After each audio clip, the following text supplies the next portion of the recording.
Bom dia, sexto ano. Hoje é dia 15, quarta-feira, né? Nós vamos continuar aí, pessoal, na correção dessa atividade da unidade 4. Nós paramos lá na página 359, tá? Vamos terminar de corrigir isso daí, pessoal. E aí nós encerramos, né, a unidade 4. E na próxima aula a gente começa a fazer a revisão para nossa avaliação bimestral, tá? Então vamos lá. Nós paramos lá na parte da tarefa, né? Então, o número 1 aí, ele diz lá: relacione quais são os fatores que influenciam as mudanças de estado físico da água. Então, esses fatores, pessoal, variação de temperatura, a ação do vento e da pressão atmosférica. Então, são três fatores aí que vão influenciar na mudança de estado físico da água: a temperatura, a ação do vento e a ação da pressão atmosférica, tá? 3 fatores. A 2. Supondo que a garrafa da figura tenha sido retirada do freezer há poucos minutos, responda as questões a seguir. A. De onde surgiram as gotinhas de água presentes na parte externa da garrafa? Vocês observaram aí, né? A garrafa está cheia de gotículas de água. Então, da onde surgiram essas gotículas? Vieram do vapor de água, né? Que estava presente no ar. Então, a resposta é do vapor de água presente no ar, tá? Do vapor de água presente no ar. B. Que mudança de estado físico ocorre para que... Não, que mudança de estado físico ocorreu para que as gotinhas de água se formassem? Explique como aconteceu essa mudança. Então, ocorreu qual a mudança de estado físico? A condensação, né? Explicando aí. Então, a mudança é a condensação, né? Ocorreu a condensação. Ao entrar em contato com as paredes frias da garrafa, o vapor de água presente no ar se condensou, ou seja, ele passou do estado gasoso para o estado líquido. Então, a mudança de estado físico aí é a condensação, e a explicação do que aconteceu, como ocorreu essa mudança, né? Porque ao entrar em contato com as paredes frias da garrafa, o vapor de água presente no ar se condensou, ou seja, passou do estado gasoso para o estado líquido. Página 360. Ele tem aí uma tirinha, né? Onde tem um cachorro olhando aí com 3 pedrinhas de gelo.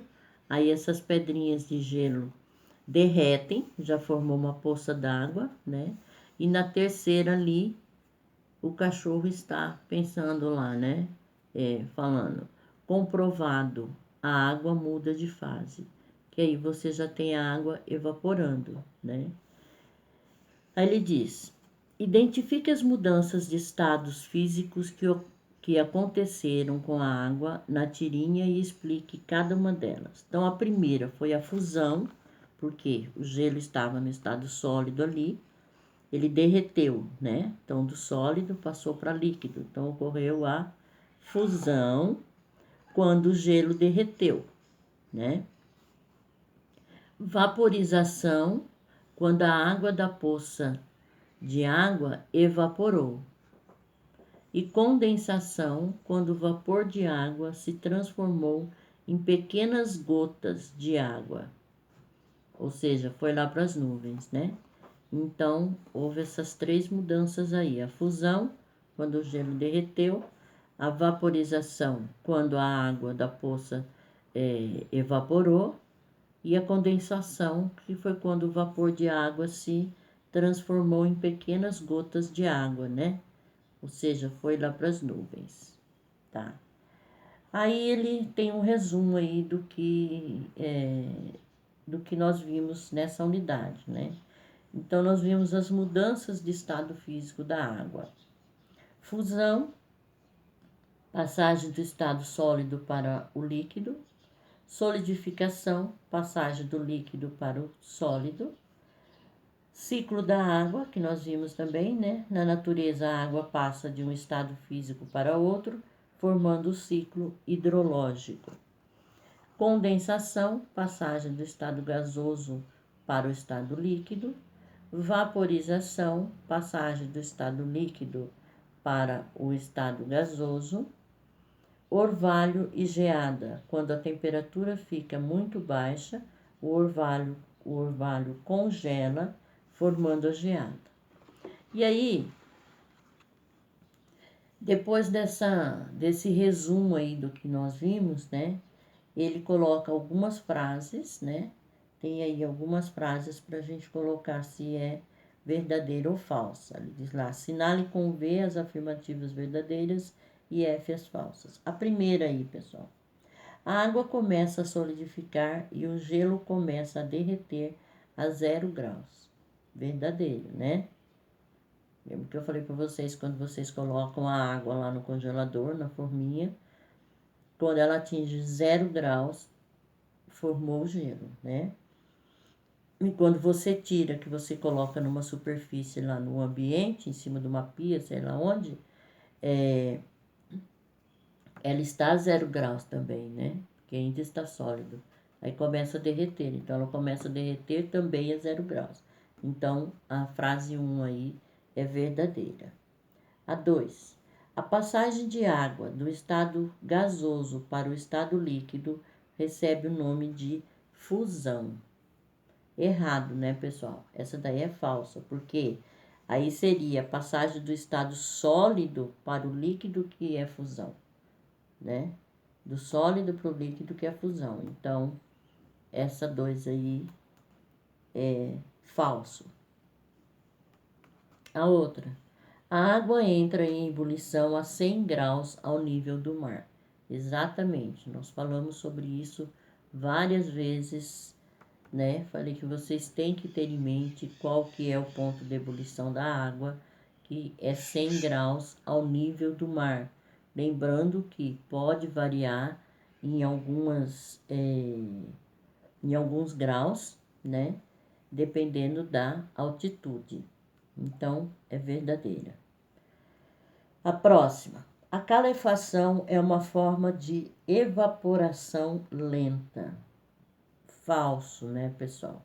Nós vimos que a calefação, ela é uma forma de evaporação, só que ela não é lenta. Ela é rápida, intensa e imediata, né? Até foi o exemplo que foi citado, foi quando você tem uma chapa quente e cai algumas gotinhas de água nela, né? Então, essa sobre a calefação aí é falsa. E a última, a condensação é a passagem da água do estado gasoso para o estado líquido. Verdadeiro, né, pessoal? É a passagem da água, a condensação é a passagem da água do estado gasoso para o estado líquido. Verdadeiro. Tá? Depois dessas questões aí, pessoal, na página 361, tem lá para finalizar. Que essa parte aí, ele tem questões aí sobre as 4 unidades, né? Então, é um resumão das 4 unidades. Então, vamos lá. A primeira. O ar é composto de gases por vapor de água, poeira e fuligem. Sabendo disso, associe as colunas. Então, nós temos lá A, gás oxigênio, B, vegetal, C, gás carbônico, D, gás nitrogênio e E, vapor de água. Então, tem lá, a primeira lá. Gás em maior proporção no ar. Sabemos que é o nitrogênio, né? Então, é a D. Torna o ar úmido e forma as nuvens. Vapor de água, né? Que vai tornar o ar úmido e formar as nuvens. Então, é E. Purifica o ar por meio da fotossíntese. O que purifica o ar? O vegetal, né? Através da fotossíntese, ele vai sim purificar o ar. A outra, gás indispensável para a maioria dos seres vivos. Oxigênio, né? Então é a A. A última, gás eliminado na expiração dos seres vivos. Gás carbônico. Então ficou D, E, B, A, C. Repetindo, D, E, B, A, C. A 2. Na combustão de uma fogueira, há necessidade de um combustível, de um comburente e de uma fonte de calor. Levando em consideração que a fonte de calor é um fósforo aceso, identifique o combustível e o comburente necessários para que essa combustão aconteça. Então, ele já deu a fonte de calor, que é o fósforo, né? A madeira. Então, há necessidade de haver a madeira como combustível e o oxigênio como comburente, tá? O que ele está pedindo aí é para identificar o combustível e o comburente que é necessário. Então, são necessários, né, a madeira como combustível e o oxigênio como comburente, porque a fonte de calor ele já deu ali, né? É o fósforo no caso. A 3. Explica o significado da expressão aquecimento global. Nós vimos, pessoal, que o aquecimento global é a expressão utilizada para denominar o aumento anormal da temperatura do planeta, tá? Aumento anormal da temperatura. Por que eu digo isso? Aumento anormal. Porque nós sabemos que o efeito estufa, eu expliquei para vocês que o efeito estufa, ele é um fenômeno natural e necessário, né? O que não pode é haver um aumento desenfreado desse fator. Então, a expressão aquecimento global é utilizada para denominar o aumento anormal da temperatura do planeta, tá? Tem que ter aí essa palavrinha anormal, pessoal, pelo fato de ser um fenômeno natural da natureza lá, tá? 4.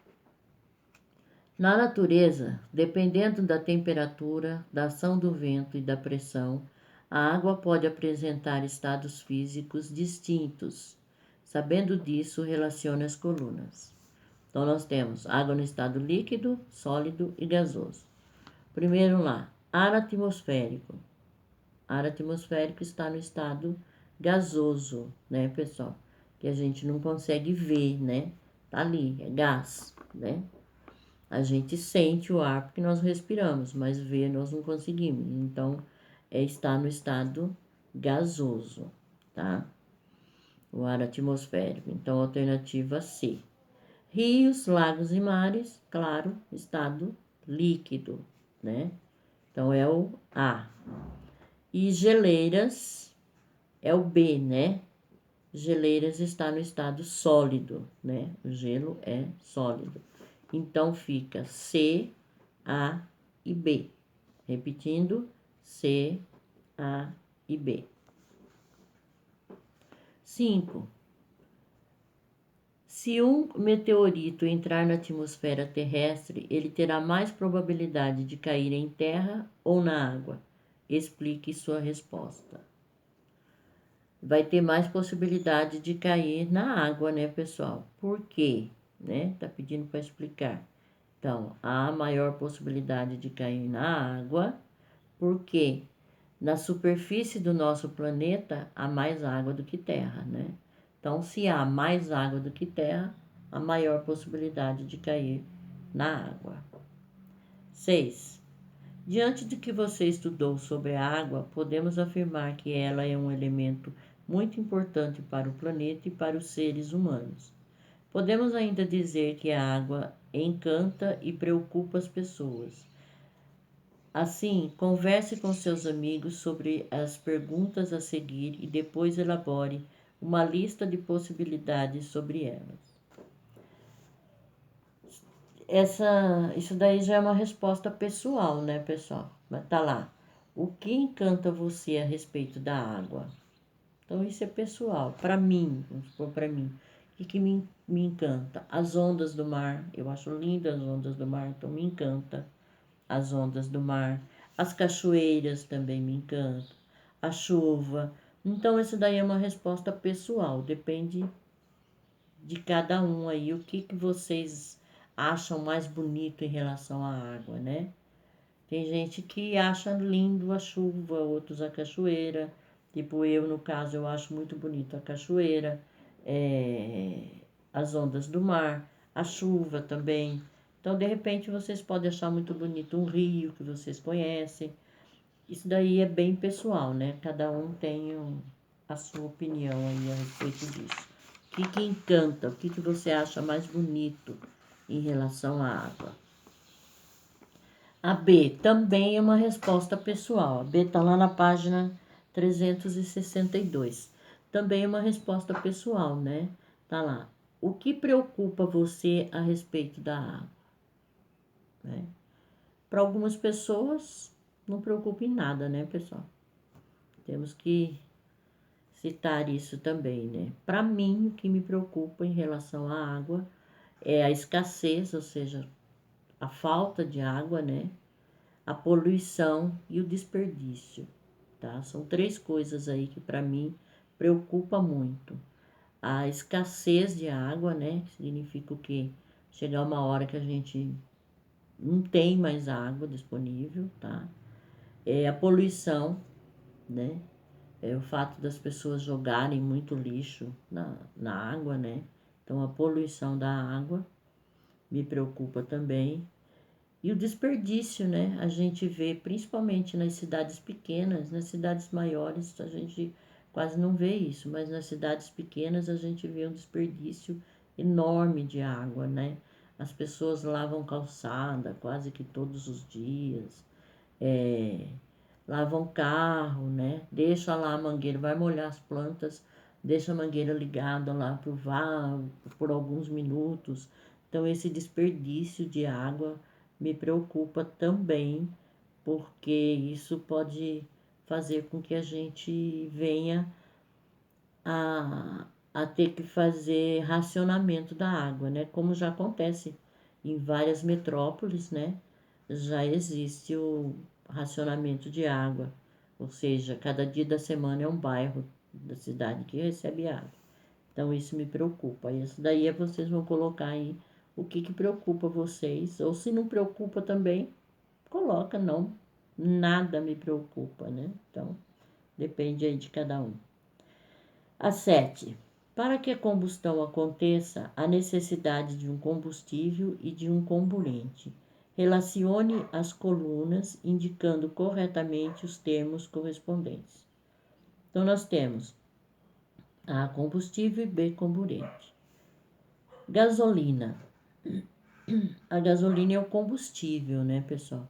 É o que a gente usa, né, em máquinas agrícolas. Não, máquinas agrícolas usa óleo diesel, mas vamos supor aí em carro, né? É o combustível, é o que tem que queimar, né? A gasolina vai ser queimada para poder fazer com que o motor do carro gire, né? Funcione. Então a gasolina é a combustível.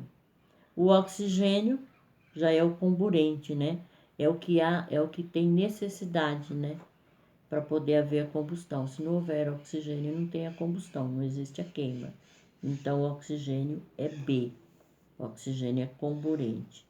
A parafina também é o combustível que vai ser queimado, né? Tudo que vai ser queimado é combustível, tá? Então, a parafina, né? Que é usado lá em vela, quando você acende a vela, o que vai ser queimado? Aquela parte branca da vela, que é o que? A parafina, né? Então, a parafina também é a combustível.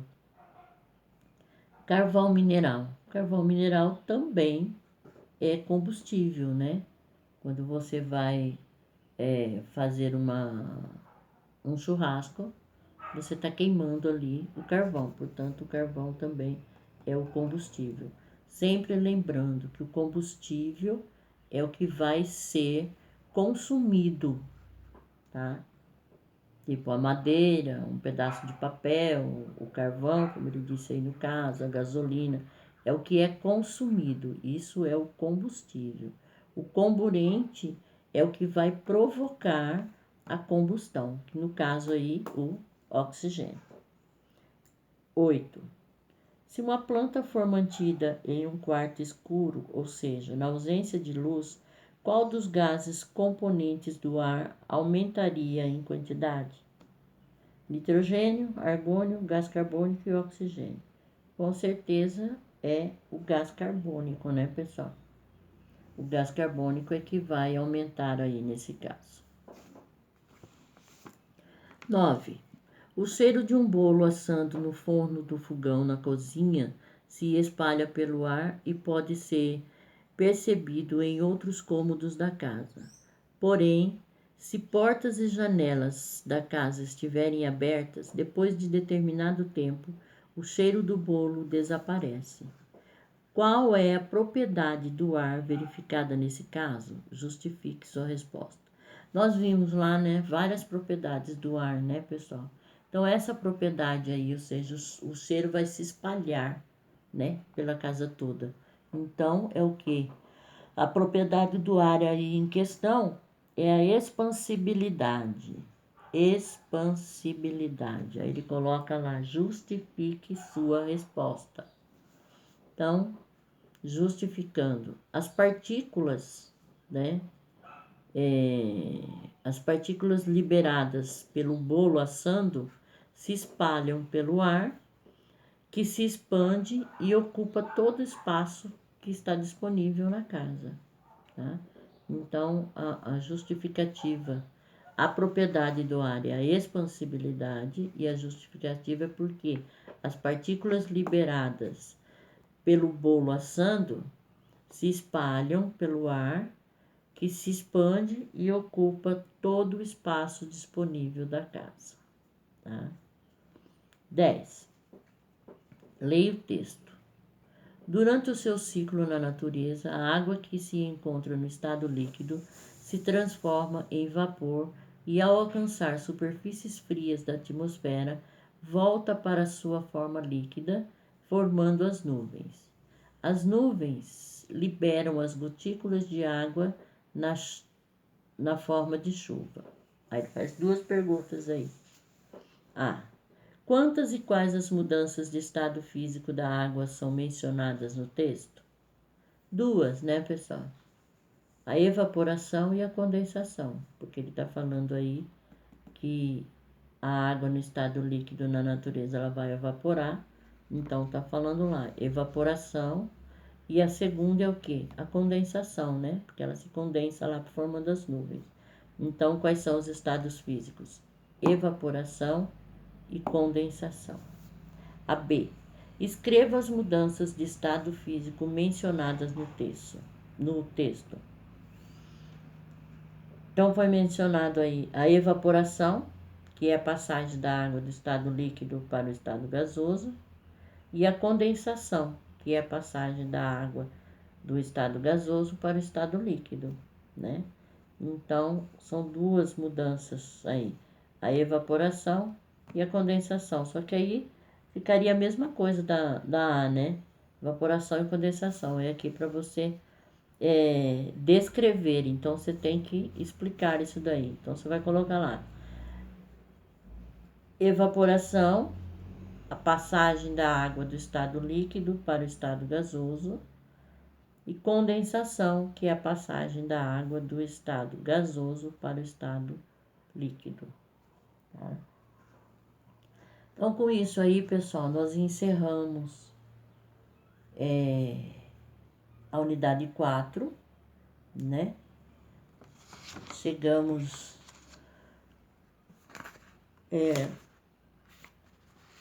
já estamos finalizando o nosso segundo bimestre, né? o caderno 2, né? E na próxima aula, pessoal, nós vamos começar a fazer uma revisão do que nós vimos da unidade 3 e 4, tá?